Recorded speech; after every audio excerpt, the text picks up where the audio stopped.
예, 우연은 없다, 주가 일하신다라는 제목으로 하나님 말씀 증거하도록 하겠습니다. 각 나라마다 그 나라를 살렸던 구국의 영웅들이 하나 있습니다. 우리나라 같으면은 임진왜란 때 이순신 장군을 말할 수 있죠. 저는 우리 쪽 입장만 너무 보는 것 같아서 그 일본 쪽의 기록들 이렇게 좀 될 수 있는 한 많이 살펴봤어요. 그랬더니 우리하고 시각이 별로 다르지 않더라고요. 임진왜란의 영웅은 이순신이다. 일본도 인정하더라고요. 그 이순신만 아니었으면은 그 평안도 쪽으로 올라가는 병참 지원이 될 건데 이 전라도 쪽으로 올라가는 백길이 막혀가지고 보급이 안 돼가지고 후퇴하게 되었다. 뭐 그들이 견디지 못하게 되었다. 결국은 임진왜란의 판세를 바꾸게 된 게 이순신이다. 뭐 우리하고 비슷한 그런 결론이었습니다. 그러니까 우리나라의 구국의 영웅 그러면 이순신이죠. 이스라엘의 유대의 구국의 영웅 그 이순신과 같은 존재가 누구냐? 에스더입니다. 한 사람을 통해서 완전히 민족이 멸절당할 뻔했는데 건진 바 되었다. 한 사람 때문에 그래요. 그러니까 이게 또 명절까지 생겼잖아요. 불임절이라고. 그러니까 지금도 지키고 있거든요. 불임절, 푸림이라 그래서 지금도 지키고 있어요. 그러니까 이스라엘의 이순신, 여자 이순신 이렇게 생각하면은 뭐 다르지 않다고 생각을 합니다. 이 에스더가 어느 시대 때 사람이냐면은 이 바사 페르시아 왕국 왕 그러면 주로 5명인데 그 성경에 나오는 건 4명밖에 없어요. 첫 번째 고레스, 그리고 성경 안 나오죠. 캄비세스 하나 넣읍시다. 그냥 고레스, 캄비세스. 이게 성경 안 나와요. 고레스, 캄비세스. 그 다음에 나오는 게 다리오, 그 다음에 아하수에로. 이게 이제 에스더 남편이고요. 그 다음 마지막에 아닥사스다. 고레스는 누구죠? 칙령 내린 사람. 그다음 캄비세스는 빼고 그 다음에 다리오는 뭐한 사람이죠? 1차 수룹바벨 보낸 사람. 수룹바벨 성전 지으라고 보낸 사람. 그리고 아하수에로는 거기 중간에 낀 거죠. 그리고 이제 2차, 3차가 에스라와 3차가 느헤미야인데 그때 왕이 아닥사스다예요. 그러니까 그 아버지가 아하수에로니까 아하수에로는 어떤 사람입니까? 1차와 2차 사이에 있던 왕이에요. 그러니까 에스라서를 본다 그러면 6장이 수룹바벨까지 이야기잖아요. 6장과 7장 사이에 있던 왕 그게 아하수에로입니다. 그래서 에스라 6장과 7장 사이쯤에 있는 사람 정리가 되죠. 다시 한번 정리하면은 4명 기억하면 된다니까. 첫 번째가 고레스 칙령 내린 사람, 다리오 1차 귀환 보낸 사람, 그 다음에 아하수에로 이거 에스더의 남편, 그리고 아닥사스다 그러면 2차 에스라 보내고 3차 느헤미야 보낸 사람. 그래서 4명의 왕만 외우면 별로 다르지 않다는 것입니다. 그러니까 뜻은 알겠죠. 순서로 볼 때 뒤에 같이 보이지만 사실은 에스라 6장과 7장 사이에 시대적인 배경을 가지고 있다는 것입니다. 에스더서에서 가장 중요한 건 섭리예요. 하나님의 섭리. 섭리가 뭐죠? God works. 섭리 그러면 God works예요. 우리 교회 표가 아니에요. 섭리 그러면 God works. 하나님이 일하신다. 그게 섭리예요. 섭리. 그러니까 섭리라는 단어는 사람에게 쓸 수 없습니다. 섭리는 100% 하나님께만 쓰는 단어예요. 섭리하셨다 그러면 이건 하나님이 하셨다는 거예요. God works. 하나님이 일하시는 거 그런 거거든요. 이거 뭐 원래 라틴어에서 나온 건데 라틴어 지금 제가 보스턴에 옛날 집회 갔더니 보스턴의 지방에 거기 잘 살던 지방 그 동네 이름이 프로비던스더라고요. 섭리라는 뜻이거든요. 섭리. 그러니까 그 메이플라워를 타고 왔던 그 청교도들이 보스턴 쪽에 도착하면서 뭘 느낀 거예요. 이게 뭐 어려움도 있고 난관도 있었지만 이게 다 하나님의 섭리였다. 뭘 고백할까요? God works. 하나님이 일하셨다. 그걸 고백하는 거거든요. 그래서 그 동네 잘 사는 동네예요. 프로비던스라고. 섭리라는 동네가 있어요. 섭리라는 동네. 그 정도로 섭리가 중요한 거죠. 이거 라틴어에서 나온 건데 프로 그러면 앞이라는 거 알죠? 프로 앞이다. 그다음에 비디오예요. 비데오. 그 비디오는 뭐 우리 비디오 있잖아요. 비디오 테이프 같은 거 눈으로 보인다. 그러니까 앞을 본다는 거죠. 앞을 보면서 일하신다. 그게 프로 플러스 비데오. 그게 프로비던스예요. 그러니까 하나님이 일하시는 거죠. 앞에 있는 모든 것들을 예비하시 보시면서 일하시는 것. 그게 섭리라고 해요. God works. 이렇게 이해하면 된다고 생각을 합니다. 지금 이스라엘 백성들이 그 포로로 끌려가 가지고 1차 끝났잖아요. 다리오 때까지. 그러니까 다 동화가 돼 버렸어요. 바벨론에. 아니 어떤 나라 끌려가 가지고 한 100년 가까이 살면 다 동화돼 버리죠. 안 그렇습니까? 지금은 2020년인데 1920년 그러니까 뭐 3.1운동 일어나는 그 다음에쯤 그때 미국 가서 산 사람이라 그러면 미국 사람이지 뭐 한국 사람이겠어요? 100년 지났는데. 그러니까 다 동화돼 버렸겠죠. 그래서 나는 저 바벨론 사람이야, 나는 페르시아 사람이야 이러고 살 건데 그 피를 찾아가지고 유대인들 다 죽여버리겠어. 그래서 동화되는 게 깨져버리고 내가 유대인이구나 깨닫게 되는 거죠. 고난이 그래서 중요한 거예요. 고난 있음으로 말미암아 아이덴티티 내가 누군지를 깨닫게 되는 거예요. 그리고 성도도 마찬가지예요. 그냥 가만히 흐리멍텅하게 살다가 고난이 딱 오면 내가 크리스찬이구나, 내가 예배자구나, 그거 깨닫게 되는 거예요. 그 배후에 누가 있습니까? 하나님이 있다고. 이게 섭리예요. 1992년도에 미국에 그 로드니 킹이라는 사건이 있었죠. 원래 백인 경찰이 흑인 잡아다가 두들겨 패가지고 뭐 귀청 나가고 해서 장애인 만들어 버렸잖아요. 근데 그 백인이 나쁜 놈들이죠. 그거 괜히 백인하고 흑인과의 싸움인데 그 은근히 몰아가지고 그 무슨 뭐 두순자 사건인가 뭐 그 성도 이상한 아줌마 있어요. 아줌마가 정당방위로 흑인 쏴가지고 죽인 사건이 있어요. 그거하고 슬쩍 연계시켜가지고 한인하고 흑인하고의 대립으로 만들어 버렸어요. 그래서 LA 폭동 일어났잖아요. 그때 한인들이 뭐 당황했죠. 자기들 오래 산 사람들을 미국 사람인지 알았는데 알고 봤더니 차별도 그런 차별이었죠. 피해자인데 오히려 가해자 같이 몰아가 버리고. 그래서 총으로 무장하고 우리 한국 다 군대에 나온 사람들 아니야, 한국 남자들. 그죠? 딱 모여 그랬더니 그 예비군이 돼 버려 가지고 다 그죠? 뭐 흑인들은 뭐 혼자만 싸웠지 뭐 이렇게 그 전열을 갖춰 싸울 수가 없잖아요. 그때 다 깨달았죠. 우리 미국 사람 아니라는 거, 한국 사람이라는 거. 똘똘 뭉쳤죠. 그리고 28년 지났어요. 지금 또 그 코로나 바이러스 이것 때문에 또 뭐 지금 무장하고 있다면서요. 미국이 참 이상한 나라예요. 그죠? 이게 어려워지면은 약탈이 일어나거든요. 막 공격하고. 그러니까 스스로 지킬 수밖에 없다고요. 그러니까 또 뭉쳐야죠. 그러니까 이런 어려움이 올 때마다 깨닫는 게 모르죠. 뭐 코리안 아메리칸 뭐 헛소리 하고 있는데 무슨 코리안 아메리칸이에요. 코리안이지. 그죠? 그거 깨닫게 되는 거죠. 지금 이 당시도 마찬가지라고요. 자기들은 페르시아 사람이야. 이제 다 동화됐어. 웃기고 있네. 유대인들 잡아내서 다 죽여버린다 그랬더니 깨닫게 된 게 뭐예요? 나는 페르시아 사람이 아니구나. 나는 하나님의 백성, 유다인이구나. 그죠? 예배자로서 서 있는 하나님의 백성이구나. 이거 깨닫게 된다는 것입니다. 그래서 하나님께서 우리에게 고난을 주신다는 건 뭐냐면 제일 중요한 건 뭐냐? 아이덴티티예요. 내가 누구인지. 그거 깨닫게 되는 것입니다. 이거 지금 우리하고도 별로 다르지 않다고 생각을 합니다. 이거 깨닫게 되는 거죠. 하나님께서 여기 보면 기적이 없어요. 기적이 없고 그냥 덤덤하게 소소한 일들이 벌어지는 것 같이 보이는데 우연이 아니죠. 하나님께서 이게 소소한 일상의 일을 통해서도 하나님이 일하고 계신다는 거예요. 지금도 이렇게 성질 급한 사람은 뭐 내가 적극적으로 가서 뭘 뒤집어 엎고 막 이런다고 생각하는데 하나님이 역사적인 사건에 중요한 거 몇 번만 사건을 툭툭 던드려도요 판도가 다 바뀌어버려요. 너무 열받아가 그래 뛰지 마세요. 오히려 엎드려 기도하면서 기다리는 게 훨씬 강한 겁니다. 왜냐하면 하나님이 일하시기 때문에. 믿음의 사람은 그래서 기도하는 사람이에요. 나가서 뭐 혁명하고 뭐 선동하고 그런 거 아니고 그거 하라 그래. 세상은 다 그렇게 한다고요. 그게 세상을 움직이는 줄 아는데 절대 그렇지 않습니다. 세상은 하나님이 움직이십니다. 여러분 믿습니까? 그래서 기도하고 기다리는 거예요. 그게 훨씬 더 중요한 거죠. 하나님의 섭리의 손길이 있다라는 것입니다. 특별히 여기도 우리도 그러잖아요. 결정론.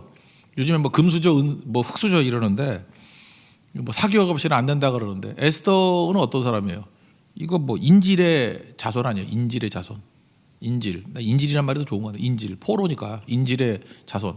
거기다가 또 에스더는 아버지 어머니도 다 돌아가셨네. 그래서 고아예요. 그래서 인질 고아예요. 고아. 그래서 사촌 오빠가 모르드겠는데 사촌 오빠인데 말이 오빠지 늙은이에요. 그러니까 굉장히 뭐 아버지 같은 뻘에 나이 든 사촌 오빠. 더 힘들죠. 그것도 엄청 엄격해요. 피도 눈물도 없는 엄격한 사촌 오빠. 거기서 자랐으니 쉬운 거 아니죠. 흑수저죠. 그런데 하나님이 일하시기 시작하니까 흑수저가 하나의 왕후가 되잖아요. 나라 정도가 이제 제국의 왕후가 될 수도 있는 길이 열리게 되더라. 이게 하나님이 일하시는 거예요.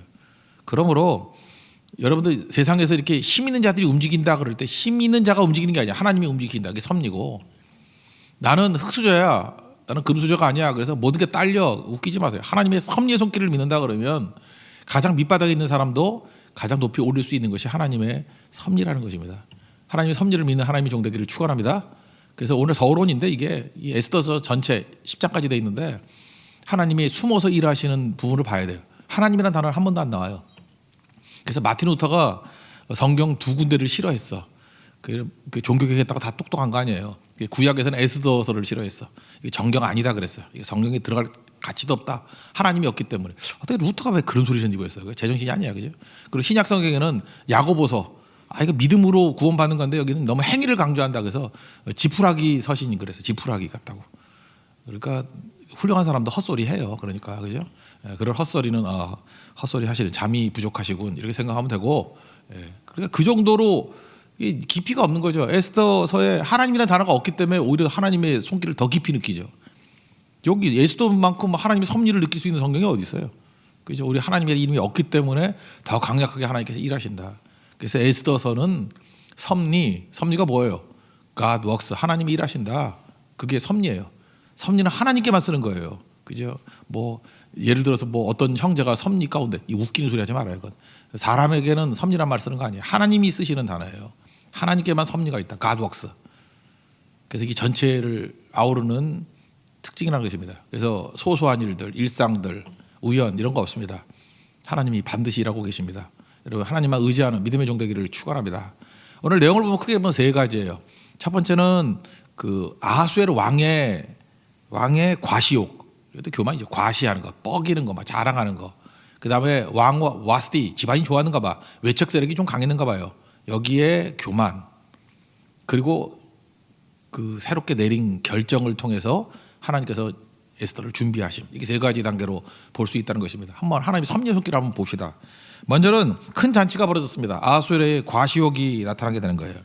다시 한번 정리를 하면은 5명의 왕을 얘기한다 그러면요, 고레스가 있고 고레스 아들이 캄비세스거든요.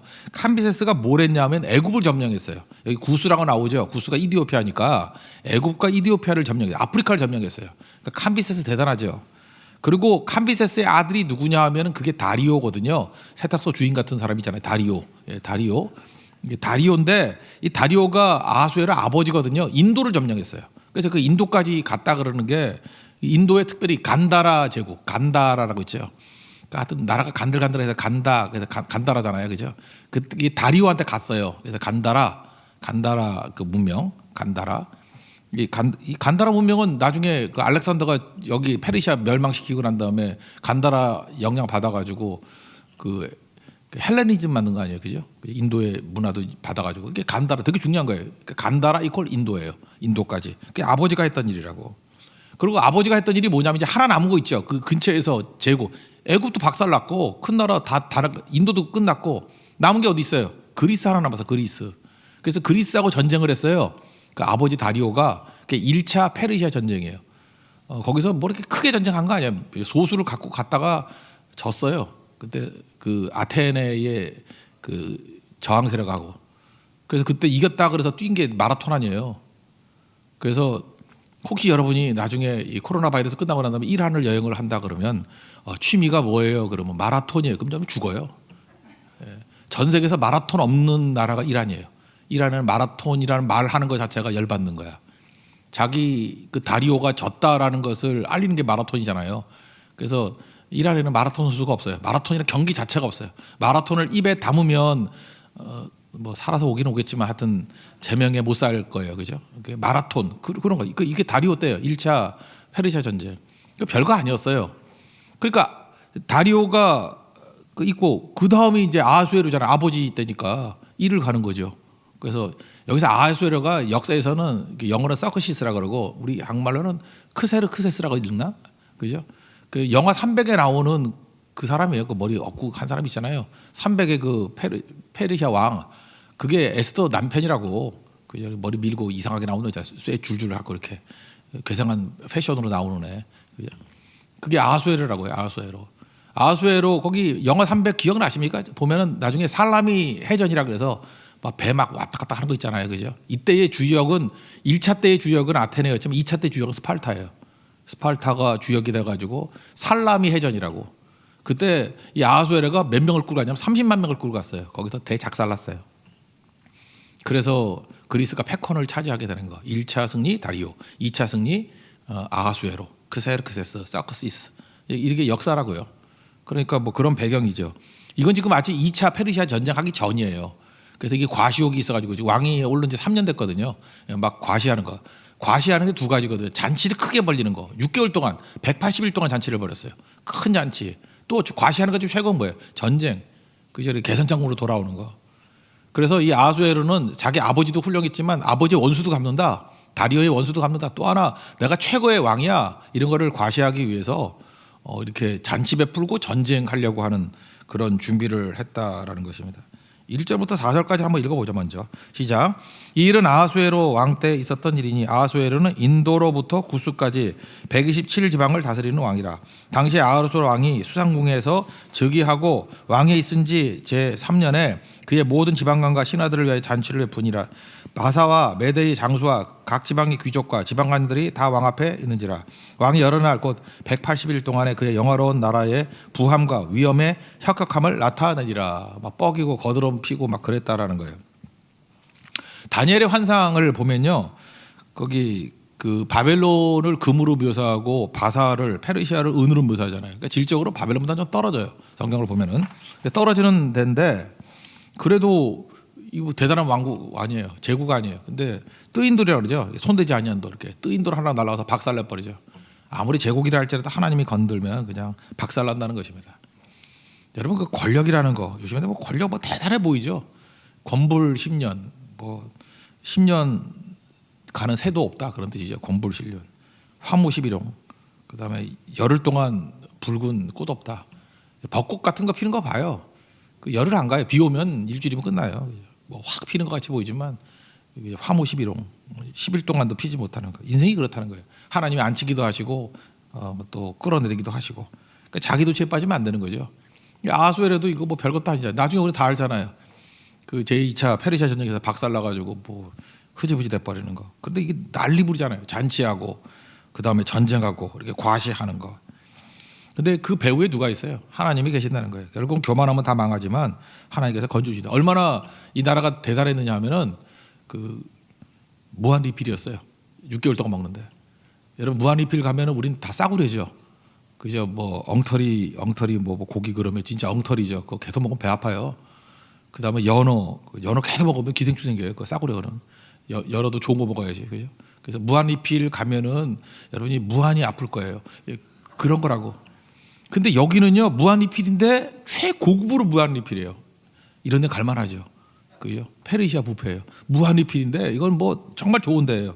그리고 잔도 똑같은 거 안 썼대요. 잔이 다 다른 거. 대리석에다가 각종 실로 이렇게 장식하고 그래 뻐기는 거죠.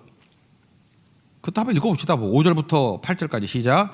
이날이 지나면 왕이 또 도성 수산에 있는 귀천간의 백성을 위하여 왕궁 후원뜰에서 7일 동안 잔치를 베풀세. 백색, 녹색, 청색 휘장을 자색하는 배줄로 대리석 기둥 은고리에 메고 금과 은으로 만든 걸상을 화반석, 백석, 운모석, 흑석을 깐 땅에 진설하고 금잔으로 마시게 하니 잔의 모양이 각각 각기 다르고 왕이 풍부하였으므로 어주가 한이 없으며 마시는 것도 법도가 있어 사람이 억지로 하지 않게 하니 이는 왕이 모든 국내 관리에게 명령하여 각 사람이 마음대로 하게 함이더라. 그러니까 무한 리필이더라.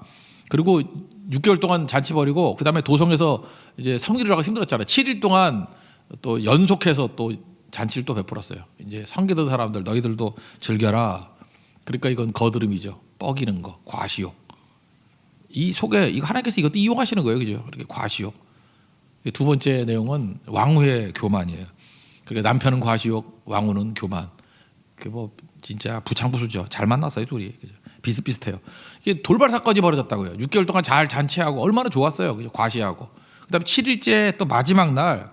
아하수에라가 갑자기 술 취해가지고 과시하고 싶은데 이제 부인이 예뻤는가 봐. 뭐 왕후가 예쁘겠죠. 못생긴 왕후는 없잖아요. 그 성경 아니 그 동 같은 보세요. 공주는 다 예쁘고 그 못생기면 공주는 죽였는가 봐. 그죠? 다 공주 다 예뻐. 다 예쁘고 왕후도 뭐 되게 대충 예뻐요. 그죠? 그 여기서 왕후 될 사람 없어요. 그 왕후는 되게 예뻐요. 왕은 잘생기지 않아도 되는데 왕후는 다 예쁘더라고. 하여튼 그래요. 근데 왕후도 또 여인들과 함께 잔치를 베풀고 있었어요. 근데 오라 그랬다고 과시하려고. 이제 못 가지고 가셔요. 내 부인이 얼마나 예쁜지 한번 봐라. 과시하려고. 그래서 막 그 폼나게 하려고 내시도 그 내시부에서 좀 높은 놈들 7명 보내가지고 그 이제 잘난 척하려고 한껏 차려입고 나와 그랬다는 거예요. 그런데 아마 이게 외척 세력이라는 게 있잖아요. 그 와스디도 만만치 않은 세력을 가지고 있는 집안이었던 것 같아요. 그러니까 기분이 팍 상한 거야. 아 나도 지금 잔치하고 있는데 이게 뭐 남편이 뭐 이런 게 다 있어 하면서 거부했습니다. 근데 갑자기 열받은 거예요, 남편이. 그죠? 열받아가지고 이거 어떡하냐 그냥 펄펄 뛰고 그 왕후도 체면이 있고 왕도 체면이 있고 그러니까 교만하면요 교만과 교만이 충돌이 일어난다는 것입니다. 그래서 진노에서 마음이 막 불이 붙었다고. 그것도 한번 읽어볼까요? 9절부터 12절까지 읽겠습니다. 시작. 왕후 와스디도 아하수에르 왕국에서 여인들을 위하여 잔치를 베푸니라. 제7일에 왕이 주웅이 일어나서 어저넷이 무음한과 비스다와 하르보나와 빅다와 아박다와 세달과 가르가스 7사람을 명령하여 왕후 와스디를 청하여 왕후의 관을 정죄하고 왕 앞으로 나오게 하여 그의 아리따움을 묵백성과 지방관들에게 보이게 하라 하니 이는 왕후의 용모가 보기에 좋음이라. 그러나 왕후 와스디는 내시가 전하는 왕명을 따르기를 싫어하니 왕이 진노하여 마음속이 불붙는 듯 하더라. 그러니까 열 팍 받았다는 거죠. 그러니까 여자가 예쁘기만 하면 안 되고 지혜가 있어야 돼요. 지혜와 신앙이 있어야 되는데 그러니까 와스디 같으면 안 되죠. 남자분들 이렇게 얼굴만 보고 가면은 이게 안 좋습니다. 제가 부교육자 할 때 지금도 기억나는데 부부가 서울대생이었어요. 둘 다 남편도 서울대, 아내도 서울대. 그 여자분은 더 자세히 하면 누구지 알 것 같으니까 하여튼간에 그랬어요. 되게 근데 뭐 집안에 잔치가 있었어요. 그래서 잔치 가가지고 얼마나 잘 차렸는지 제가 뭐 화기애애하고 분위기 되게 좋았습니다. 꼭 이때 잔치 같아요, 그죠? 이렇게 아수에로와 와스디 같이 이렇게 되게 분위기 좋았다고요. 근데 막판 거의 집에 갈 때쯤 됐는데 남편이 너무 이제 흥에 겨워가지고 기뻐가지고 아내한테 내가 볼 때 호기 어린 모습을 보이려고 그러는지 약간은 무례했어요. 심하진 않아요. 약간은 무례해요. 야, 물 좀 떠와 그랬어요. 야, 물 좀 떠와 그랬다고. 야, 물 좀 떠와. 그럼 떠오면 되는 거 아니에요, 그죠? 근데 그 아내가 뭐라 하면 넌 손이 없니 그랬어요. 그래서 갑자기 분위기가 싸해진 거예요. 너무 즐거웠는데. 거기 뭐 목사도 있고 그런데도 불구하고 넌 손이 없니? 그러니까 남자가 갑자기 창피하고 막 그랬는가 봐요. 그죠? 분위기 이상해져가지고. 그래서 대판 싸워가지고 난리 벌어지고 그 집이 어떤 집이냐면 제가 옛날 설교도 많이 했었는데 그 여자가 학력고사 20점 더 받은 집이에요. 그래가지고 싸움만 하면 너 학력고사 성적 몇 점이야 이러던 집이거든요. 그 집이 그죠? 그 여자가 20점 더 맞았대. 남자가 덜 한다고. 그래도 덜 맞아도 그 남자도 서울대 가고 여자도 서울대 가는 거예요. 그러니까 여자가 얼마나 공부 잘했는지 알겠죠. 20점이나 그 떨어진 사람이 서울대 갈 정도니까 몇 점인지 알겠죠. 어마어마한 여자예요. 어마어마한 여자. 그 여자 되게 예쁘게 생긴 여자예요. 그죠? 예쁘고 그렇고 대단하고. 옛날에 보니까 방송에 한번 나오대 뭐 내용을 받아가지고 그런 집이에요, 그죠? 그러니까 얼굴만이 아니죠. 잠언 31장 말씀이 맞는 것 같아요. 10절 현숙한 여인을 찾아 누가 현숙한 여인을 찾아 얻겠느냐? 그의 값은 진주보다 더하다. 하나님 주신 선물이에요. 고운 것도 거짓되고 아름다운 것도 헛되나 오직 여호와를 경외하는 여자는 칭찬을 받을 것이라. 그러니까 믿음과 지혜 이거보다 중요한 건 없어요. 살아보세요. 진짜 중요한 건 뭐냐? 지혜와 신앙을 가진 건 하나님의 선물이에요. 선물. 그러니까 하나님 이 형제들 특별히 이 총각들 정말 최고의 선물을 하나님께 구한다 그러면 아내를 구하세요. 아내. 그게 다예요. 그거 아니면은 이렇게 된다고요. 뭐 넌 손이 없어. 이러다가 대판 싸움 나가지고 개망신되고 제 설교에서 한 100번 인용했을 거야 이 집 그죠? 이렇게 해서 어려워지고 내 이름은 얘기 안 하지만 하여튼 지금도 지긋지긋해요. 지긋지긋해. 그거 뭐 지옥이지. 그리고 그 남편분은 되게 젊은이들 좋아했어요. 젊은이들 만날 때마다 항상 그죠? 공부 잘하는 여자가 결혼하면 안 된다. 그거 계속 간직하고 다니고 그죠? 얼마나 힘든지. 제가 마지막 볼 때까지 두 사람 화해 안 했어요. 화해 안 하고 또 이혼도 안 하고 계속 살아요. 화해도 안 하고 계속 사는 거예요. 그죠? 그 집에는 지금 1차 페르시아 전쟁, 2차 페르시아 전쟁 지금 아마 한 N차 요즘 N차 좋아하던데 N차까지 간 것 같아요. 그죠? 어마어마한 거죠. 그러니까 보세요. 어떤 일이 벌어져요. 이 과시욕과 교만이 충돌하니까 지옥이 되잖아요. 최고들이 모이는데 그 뒤에도 하나님이 일하고 계신 거죠. 이제 뭘 준비하는 거예요. 에스더가 나오는 것을 예비하시더라. 그러니까 3년째 왕이니까 잘 모르죠. 고관 대신들에게 묻습니다. 어떻게 처리할까? 그랬더니 무무관이 아마 대표했던 것 같아요. 그래서 뭐 읽을 필요도 없죠. 13절부터 15절까지 어떻게 처리할까? 그랬더니 처리 내용은 두 가지예요. 첫째, 왕후 와스디를 폐위시키자. 그리고 두 번째는 여기 나오진 않지만 나중에 보면 나오지만 외척이 강하니까 왕이 부르기 전에는 나오지 못하게 하라. 그래서 이게 에스더에도 포함됐죠. 왕이 부르기 전에 나오면 죽여버려라. 그 왕이 호를 내밀 때 그때만 살 수 있다. 이렇게 엄격해진 거예요. 외척을 배척하기 위해서. 그런데 이 모든 배경이 하나님께서 에스더를 세우기 위한 배경이었다라는 것입니다. 그러니까 보이지 않는 하나님의 손길이 있었던 거죠. 우리 인생도 마찬가지입니다. 고난이 꺼려움이 있지만 뜻없는 고난은 없어요. 그 배후에 하나님이 다 일하고 계십니다. 그러니까 우리는 뭘 하면 되죠? 주님만 믿고 의지하고 따라가면 최종 승리할 수 있다는 것입니다. 그 승리를 맛볼 수 있는 우리 믿음의 종 되기를 축원합니다. 예, 우리 찬양하겠습니다. 내 삶은 주의 것 찬양하겠습니다. 자리에서 일어나겠습니다. 내 삶은 주의 것.